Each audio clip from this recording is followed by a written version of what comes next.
विधायकों की भागीदारी बढ़े, रुचि बढ़े, उनकी उपस्थिति बढ़े और साथ में अन्य राज्यों में भी जाकर के वहाँ का भी अध्ययन करके आएँ और अपने राज्य में भी अलग अलग ज़िलों में जाकर के फील्ड पे क्या स्थिति है उसके ज़रा आंकलन करें। कुछ सुन के आश्चर्य होगा, लगभग 45,000 लोग इसको पिछले 1.5 साल के अंदर देख चुके हैं। देश भर की विधानसभाएं सुचारू रूप से चलें, उस दृष्टि से लोकसभा के स्पीकर ने एक 7 सदस्यीय समिति का गठन किया। उसमें यूपी,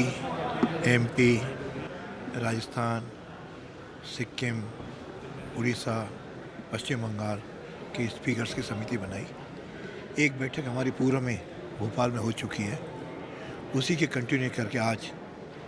इस समिति की बैठक थी, जिसमें कुल मिला करके जो राज्य प्रशासन है,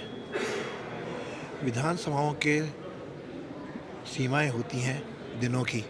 जो सारी बातें वहाँ डिस्कस नहीं हो पाती, इसलिए एक लघु सदन के रूप में हमारी समितियों का गठन प्रत्येक विधानसभा में हुआ है। उसमें एक रूपता कैसे आए, समितियां प्रभावी कैसे हों,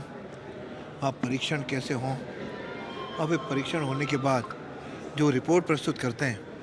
उनके सदन में भी बहस हो, उस पर सरकार के द्वारा एक्शन टेकन रिपोर्ट वो भी आनी चाहिए, उस पर भी चर्चा हुई। इस तरह से मिला के लगा कि ये समिति अपनी अनुशंसाएं लोकसभा स्पीकर को देगी, जिसमें कुछ विषय तो ऐसे होंगे जो कॉमन सारी विधानसभाओं पे लागू होंगे, कुछ विषय जैसे समवर्ती सूची होती है उस तरह ऐसे होंगे जहाँ विधानसभाएं अपने हिसाब से कुछ और समितियों का गठन करके चलें। कुल मिलाकर के उस समितियों में विधायकों की भागीदारी बढ़े, रुचि बढ़े, उनकी उपस्थिति बढ़े और साथ में अन्य राज्यों में भी जाकर के वहाँ का भी अध्ययन करके आएँ और अपने राज्य में भी अलग अलग ज़िलों में जाकर के फील्ड पे क्या स्थिति है उसके ज़रा आंकलन करें और फिर अपने अनुशंसाएं दें, जिसके कारण से आम जन को शासन का प्रत्यक्ष लाभ भी मिले और साथ में सभी की भागीदारी भी बढ़े और जो कुछ कानून विधानसभा पारित करती है उसको भी प्रभावी ढंग से इम्प्लीमेंटेशन हो और जिस भावना से की गई वो भी नीचे तक पहुँचे। ऐसे सारे बिंदुओं पर विचार करके चर्चाएं हुई हैं। मुझे लगता है कि हम शायद जून तक इसकी अनुशंसाएं हम लोकसभा सचिवालय को देंगे और आवश्यकता पड़ी तो इसके लिए एक और बैठक हुई फाइनल करने के दौरान तो शायद एक बैठक और भी हो सकती है, लेकिन हम जून तक लोकसभा सचिवालय को अपनी अनुशंसाएं दे देंगे। जैसे नक्षत्र वाटिका भी थी और हर्बल वाटिका भी थी, उसको भी इन्होंने सराहा। अपना सदन आज भी देश भर की कई विधानसभाओं से बहुत श्रेष्ठ है, उसको भी इन्होंने देखा और साथ में जब म्यूज़ियम चले तो म्यूज़ियम देख करके तो बहुत आश्चर्यचकित हुए। वास्तव में इस म्यूज़ियम में कई ऐसी अनोखी बातें हैं जो राजस्थान के सन 52 से लेकर आज तक की राजनीतिक घटनाएं भी हैं, स्वतंत्रता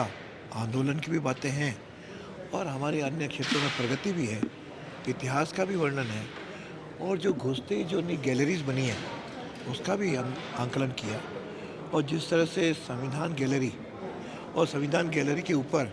जो प्रत्येक अध्याय के ऊपर जो वास्तविक संविधान के चित्रण है वह चित्रण भी दर्शाया गया है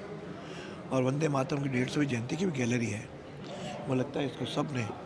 इसको सर्वश्रेष्ठ बताया और अभी तो हमारे वर्तमान बजट में माननीय मुख्यमंत्री जी ने इस म्यूज़ियम को अपग्रेड करने के लिए अलग से भी 3-3.5 करोड़ दिए हैं। मुझे लगता है कि अगले 6-8 महीने बाद इसका स्वरूप और बदलेगा और पहले ये बनी हुई तो कुछ समय से थी लेकिन जनता से काफ़ी अलूफ थी, तो यहाँ आकर के मेरे एक समय मैंने इसको जन दर्शन के लिए खोला और आपको सुन के आश्चर्य होगा, लगभग 45,000 लोग इसको पिछले 1.5 साल के अंदर देख चुके हैं। इससे निश्चित रूप से हमारे जो विद्यार्थी हैं, पॉलिटिकल साइंस के लोग हैं, चार्टर अकाउंटेंट्स हैं, विभिन्न श्रेणियों के RJS के हैं, RS के हैं, वो जब आकर देखते हैं तो उनका भी ज्ञानवर्धन होता है। तो मैं ये म्यूज़ियम हमने भी पर्यटन का जो ब्रोशर निकलता है उस पर उन्होंने इसका आग्रह किया है, तो हम समझता हूँ ये म्यूज़ियम एक शायद केवल जयपुर नहीं राजस्थान के एक आदर्श म्यूज़ियम के रूप में है। इन सभी अध्यक्षों ने उसके मुक्त कंठ से सराहना की।